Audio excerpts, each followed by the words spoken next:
YouTube is a great content curation tool, and you automatically get a YouTube account when you sign up for your Google account. So if you type in your URL www.youtube.com and click over here on sign in, you can log in with your Google account. So you probably already know that YouTube is great for searching for any video that you could possibly imagine, but it's so much more than that. So I want to show you the additional features that you get with your YouTube account. If you click over here on your My Channel, and your channel is what people see when they watch one of your videos or a video that's linked to your profile. So it's like your profile page. And you can see here you can upload an image of yourself. You can actually add a channel trailer, which I haven't gotten to yet, but I probably will at some point. But it also gives you some stats so you can see how many subscribers you have, how many video views you have. And then you can even view it as public over here on the right hand side to see exactly how people who visit your page see your page. So it says this is how your channel looks to others. And so you can also use these tabs here to see the videos that you've uploaded by clicking on videos, and that's going to list all of the videos that you've ever uploaded as thumbnails. You can sort these newest to oldest, you can sort them by most popular or date added, and you can also see them in a list view if you'd rather see them that way. So these are videos that you've uploaded to your channel. So you can see all of the videos that I've created for this course that I've uploaded to my channel. You can also see channels that you've subscribed to. So these are called subscriptions, and you can see, of course, I have a 2-year-old, so I subscribe to some channels related to him, but also some fitness channels. I like Common Craft, so I subscribe to them, Khan Academy. I'm a big fan of TED Talks, so you can subscribe to other YouTube users so that when they put out videos, you see them. But let's go back up, and I want to talk about one of the most important features of your channel. That's your video manager. That's where you manage all of the things that go on behind the scenes on your channel. So if you click on Video Manager,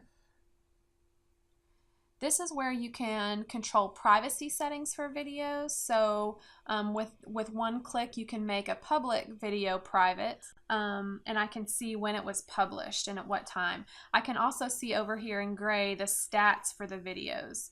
So how many views it's had and likes that it's had. And then over here next to the video thumbnail, I can click on Edit.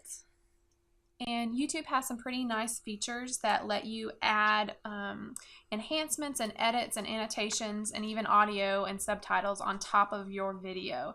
And also you can change your thumbnail image. So if I didn't like this thumbnail of my face, I could change it to Meg's face and save changes, and it would save that as the thumbnail. I can also click on enhancements. Okay, so... And I can play around with the different light effects. I can auto fix. So we are live. And see the difference here between the original and the preview. I can look at filters, so I could put some interesting filters on the video if I wanted to. And special effects. To our first broadcast.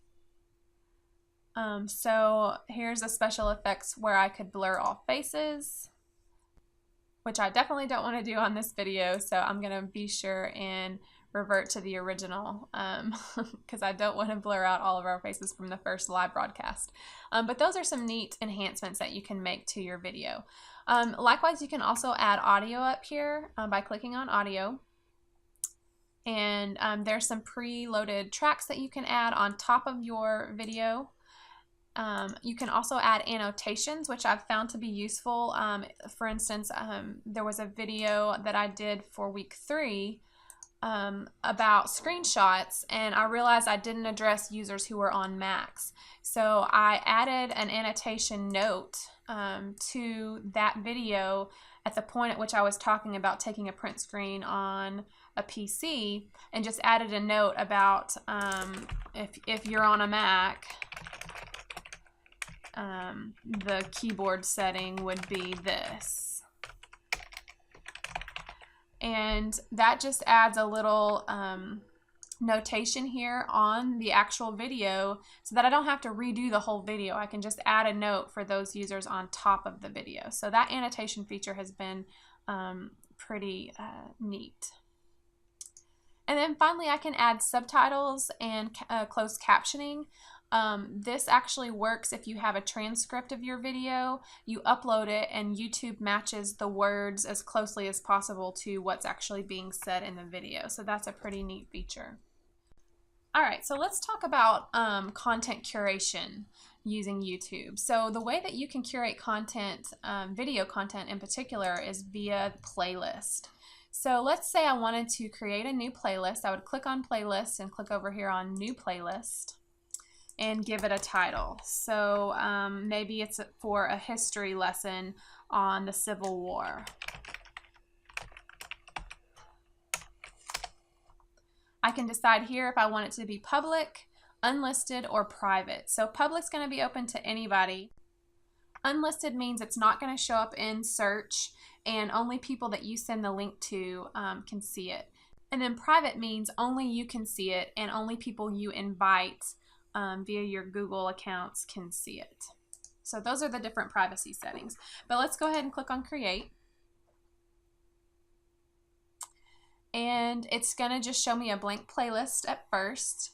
I can always go back to my playlist settings and privacy settings and add a description here if I want to. But let's go ahead and just add some video. So if I click on add video, from here I have three options. I can search all YouTube videos. If I know the direct URL, I can just type it straight in or paste it.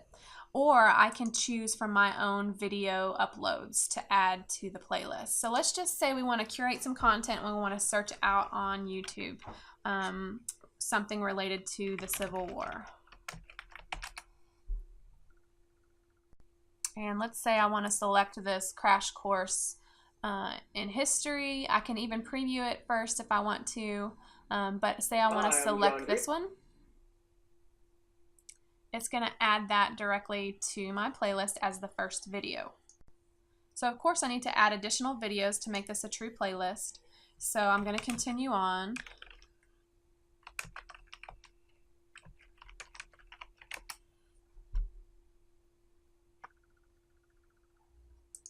And I'm going to select another video to add to my playlist.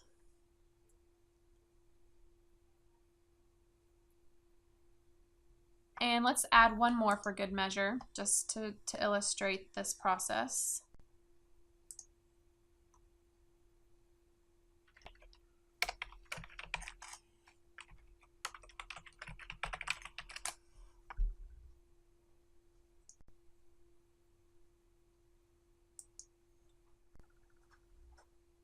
And you'll see now that I have three videos on this playlist.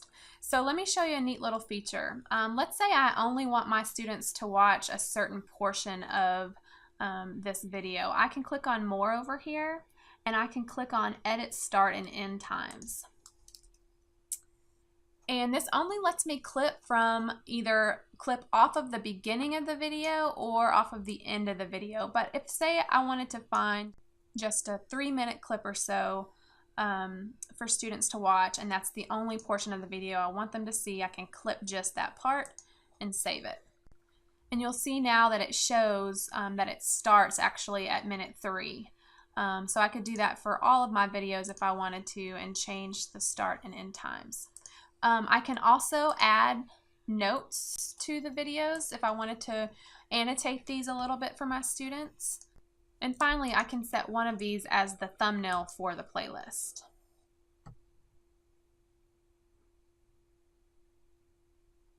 So if I want to see how this looks, I can just click on play all. More than the best. So you can see that it opens up the videos that students are to watch here on the left, and you have the 3 that you've curated over here on the right, and students can progress by clicking on next video to move to the next clip. And here's how you share all of this. So say you want to embed this curated playlist somewhere on your website or in your learning management system or in a SoftChalk. You click on share underneath the video.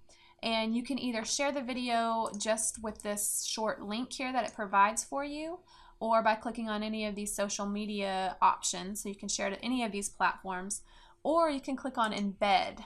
And this is where YouTube produces some code, which you don't have to know anything about the code, but all you need to do is copy that code, and you can use that embed code in SoftChalk or in your learning management system, and have the video play right there in line with your other content. So playlists can be very powerful because it can help you be more prepared. So you can have a playlist ready to go for your class and have it skip straight to the part that you need of the video. So definitely a feature of YouTube worth exploring. Let's go back and talk a little bit more about your subscriptions.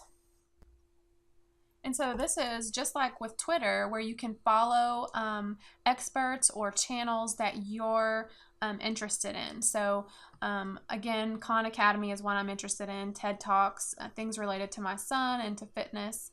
And so you can see videos that they have uploaded recently. And so you can look over here under recommended channels and click on any of the subscribe buttons to have that channel added to your subscription list. So you can see I subscribed to The Ellen Show, and now The Ellen Show is over here on my subscription. Another neat feature of YouTube is the watch later option. And if you're like me, I come across videos all the time that I'd like to watch, but I don't have time to completely plow through them. So the watch later feature is where I can save videos that I want to come back to. And so the way that this works is when you're out on the web watching a YouTube video, but you can't watch the whole thing. Do you see this little clock down here? You click on that, and that clock will turn to a check, and you'll see that it's been added to your watch later list. So definitely something when you're running across videos that you can't watch all the time to use to save to your channel for later. And that's just for you. It's not for your subscribers. It's just for you to watch later. So you see if I go back and refresh my watch later page, it's added the Daniel Pink puzzle motivation video here at the bottom. All right, so spend some time playing with the different features of YouTube, not just in the sense of consuming or watching content, but from the lens of a curator. So creating playlists and finding content that's going to be relevant and meaningful for you and your students.